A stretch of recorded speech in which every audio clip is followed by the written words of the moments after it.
बोलो कृष्ण सरकार की। रास आरंभ हो गया। सारे गोपियों को अभिमान हो गया कि भगवान तो हमारे रूप के दीवाने हो गए, और एक गोपी को मान हुआ। तो भगवान जिस समय रास रचा रहे थे उसी समय कामदेव पहुंचा विकार उत्पन्न करने के लिए। तो भगवान ने कहा, आ जाओ कामदेव, तुमने बहुतों के ध्यान को भंग किया है, आओ मैं तुझे ललकारता हूं। कामदेव ने अपना सारा बाण चला दिया। कामदेव का सारा प्रयास विफल हो गया। कामदेव भगवान के चरणों पर गिर पड़ा और बोला कि प्रभु, हमारे बाण से तो शायद ही कोई बचे हो, लेकिन आप पर तो हमारा कोई असर नहीं पड़ा। और कामदेव ने भगवान का एक नाम दे दिया, अच्युत, क्योंकि कामदेव को भगवान ने बांध करके स्तंभित कर दिया, ऊपर लटका दिया। क्योंकि बोले कि इस योगी राज कृष्ण को तू क्या बिगाड़ सकता है। परम योगी भगवान, परम योगी है, योगियों के गुरु। काम ने भगवान को अच्युत नाम दिया और भगवान ने सोचा कि अच्छा, इन गोपियों को अभिमान हो गया अपने रूप का कि मैं इसके रूप को देख के नाच रहा हूं, अभी भी विकार है। अब एक गोपी को मान हुआ था, उस गोपी को बीच से लेकर के और सारे गोपियों के बीच से भगवान अंतर्ध्यान हो गए। परीक्षित, सारी गोपियां विकल हो गई, मानो पानी के बिना मछली। दौड़ पड़ी चारों ओर जंगल में, पूछ रही है, अरे भैया पीपल बता दे हमारे प्रभु किधर है, अरे भैया बरगद बता दे हमारे प्राणनाथ किधर गए हैं। चित्कार पाड़ने लगी ये गोपियां। एक जगह हरियाली दिखाई पड़ी, हरी हरी घास। एक ने कहा कि देखो सखी, ये घास कितनी हरी है। दूसरे ने कही, लगता है हमारे प्रभु से अंग संग हुआ है, इसलिए इतनी हरियाली इसमें आ गई है। सारी गोपियां उस घास को घेर करके बैठ गई और बोली, बहन बता दे हमारे प्राणनाथ किधर गए हैं। अब मानो घास कहती है हरियाली कि मैं, हमारा अंग संग तुम्हारे कृष्ण से नहीं हुआ। क्योंकि बिरही जो होते हैं ना, वो अपने मन से बात करते हैं। आज गोपियों की स्थिति भी तो ही है। दूसरी गोपी कहती है, नाना हमें पता है कि हमारे कृष्ण से तुम्हारी मुलाकात नहीं हो, कोई बात नहीं, लेकिन जब हमारे भगवान बामन बने थे उस समय तो तुमसे अंग संग हुआ होगा।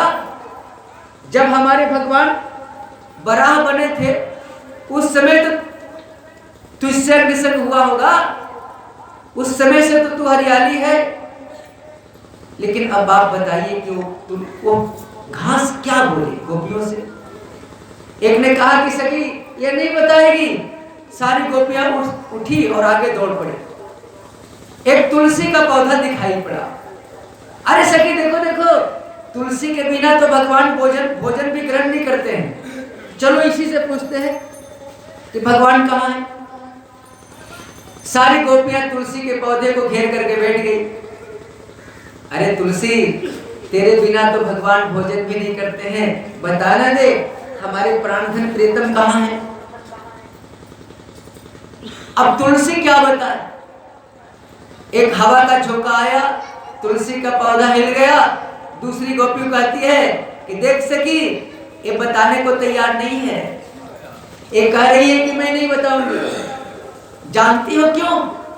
ये तो हमारी सौत लगती है, ये क्यों बताएगी। अब गोपियां वहां से उठी, आगे बढ़ी। कुछ गोपियों ने आपस में विचार किया कि भगवान का लीला करेंगे ना, उल्टा पुल्टा लीला भगवान का, तो भगवान दौड़ करके आएंगे और बांह पकड़ के बोलेंगे, अरे उठपटांग लीला क्या करती हो, मैंने ऐसे नहीं ऐसे किया था। अब भगवान का लीला करने लगी। एक सखी बोली, देखो देखो मैंने पूतना को मार दिया। एक सखी दुपट्टा उड़ा करके बोली, देखो देखो मैंने गोवर्धन उठा लिया। लाख लीला करने के बाद भी जब भगवान नहीं आए तो आगे बढ़ी तो क्या देखती है कि भगवान का चरण चिन्ह दिखाई पड़ा। अब वहां पर कुछ टूटे हुए बिखरे हुए फूल दिखाई पड़े। देखो देखो सखी, भगवान यहाँ बैठे हैं, और एक गोपी को जो लेकर अपने साथ गए हैं ना, उसका भगवान यहाँ श्रृंगार किए हैं। अब आपस में जलन होने लगी। सौत से जलन तो सबको होता है, जिसकी सौत होगी उसको पता होगा।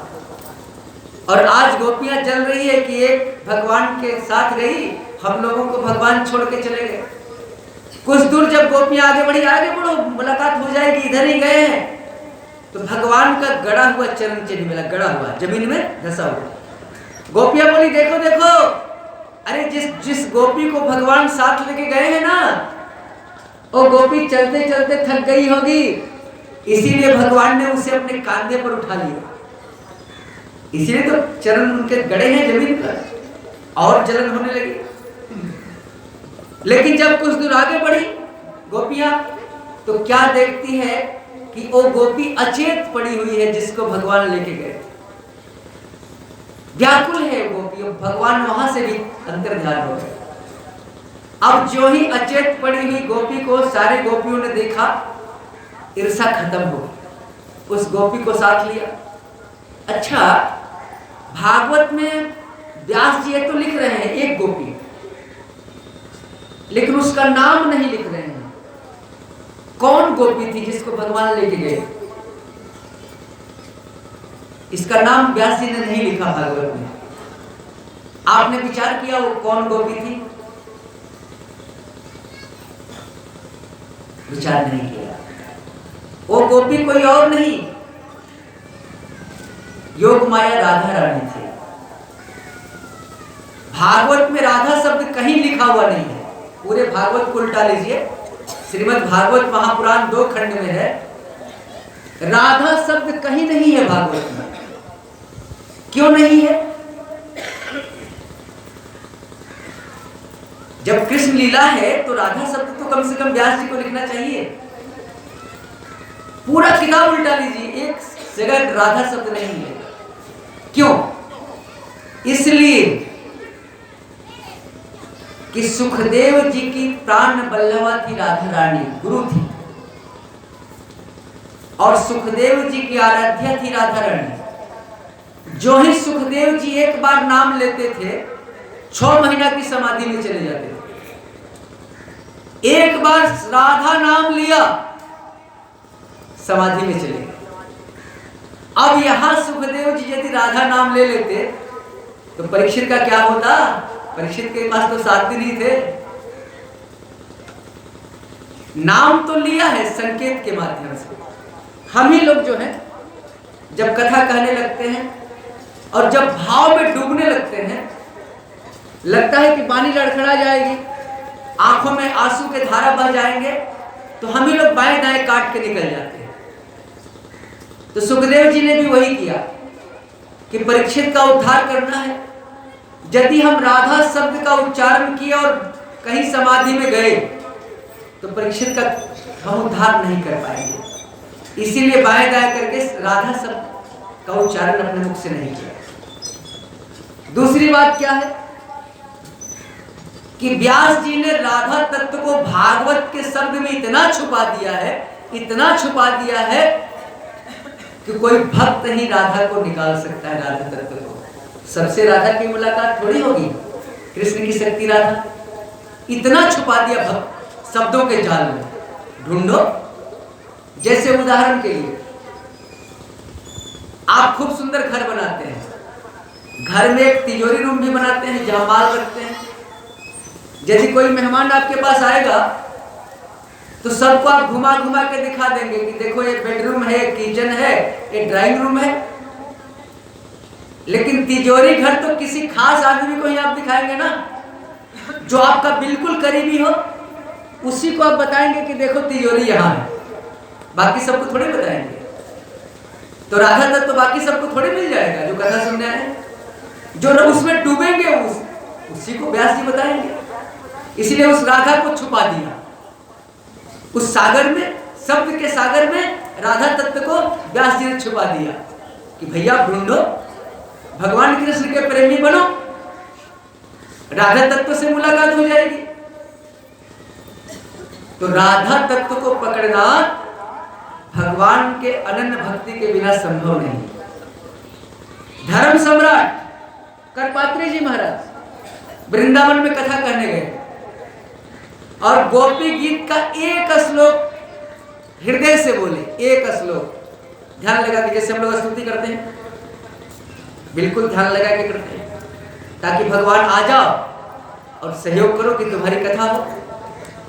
तो करपात्री जी महाराज एक श्लोक बोले गोपी गीत का, जयति देधिकम, और एक श्लोक बोलते बोलते समाधि में चले गए, आंख बंद हो गई और अश्रु की धारा बह चली। हजारों की भीड़ श्रोता। करपात्री जी महाराज ने खूब कोशिश किया कि कुछ कथा कह ले, वाणी साथ नहीं दी और उसी एक श्लोक पर कथा को विराम दे दिया गया। इसीलिए यहां सुखदेव जी देख रहे हैं कि कहीं हमारी स्थिति बिगड़ी, मुख से राधा निकला, मामला गड़बड़ हो जाएगा, इसलिए राधा उच्चारण किया ही नहीं।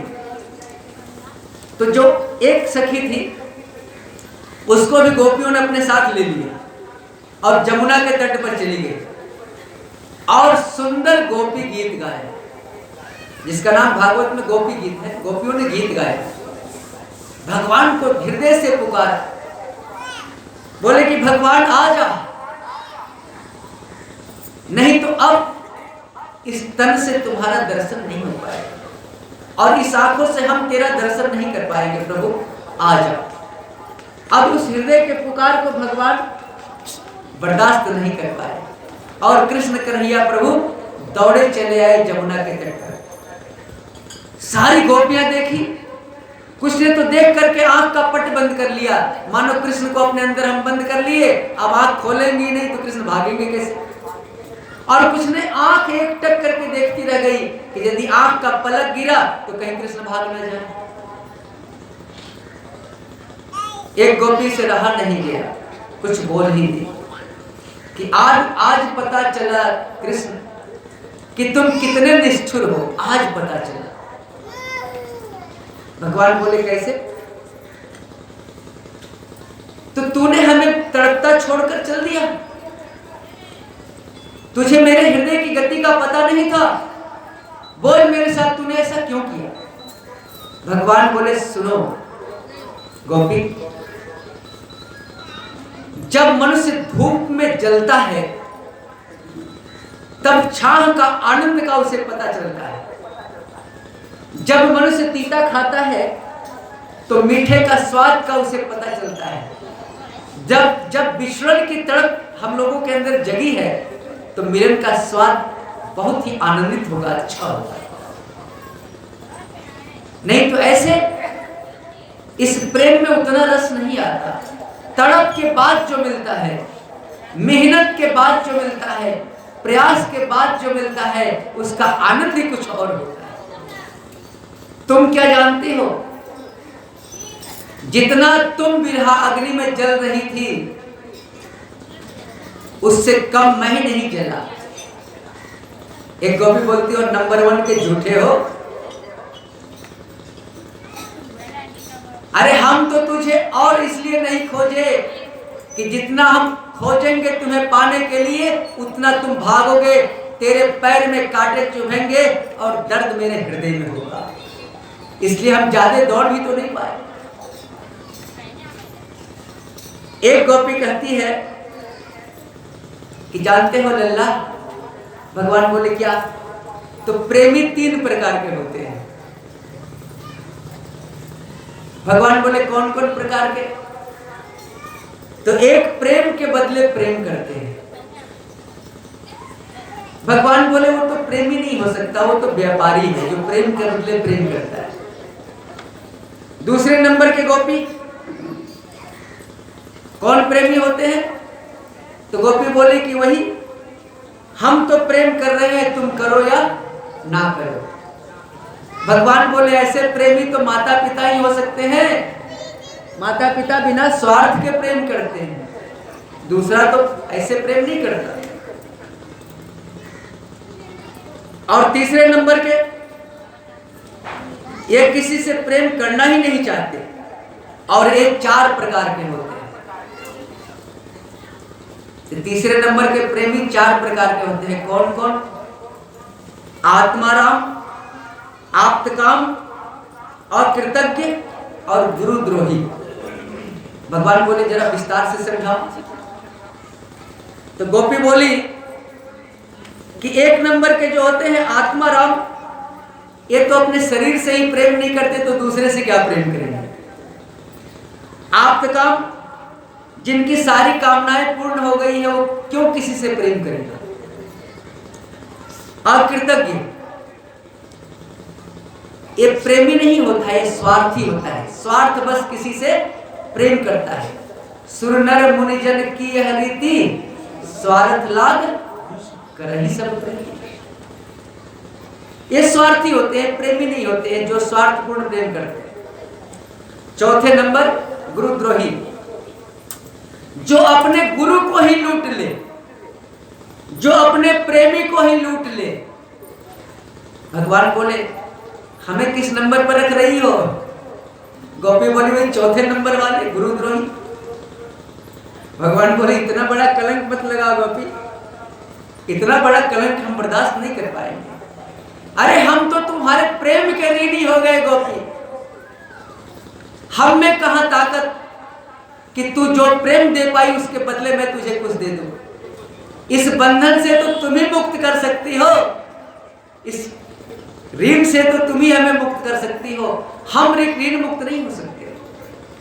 और आप्तकाम प्रभु, आत्माराम प्रभु गोपियों के साथ रास रचाने लगे। महारास आरंभ हो गया। अब गोपेश्वर भगवान भोले बाबा आ गए कि प्रभु 2 ठुमका हमें भी लगा लेने दो अपने साथ। भगवान बोले देख रहे हो प्रभु यहाँ गोपियों का जमावड़ा। तब तक गोपियों ने भोले बाबा को देख लिया।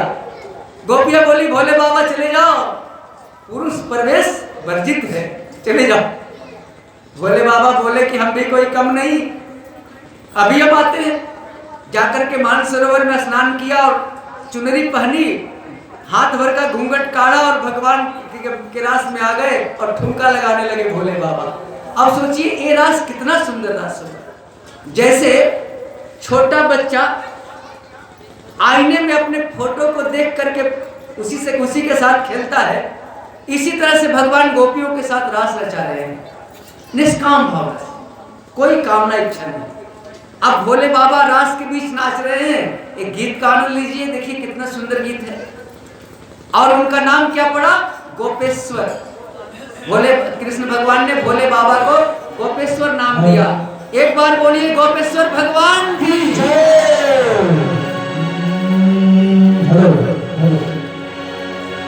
एक दिन वो भोले भंडारी बन के ब्रज के नारी बकुल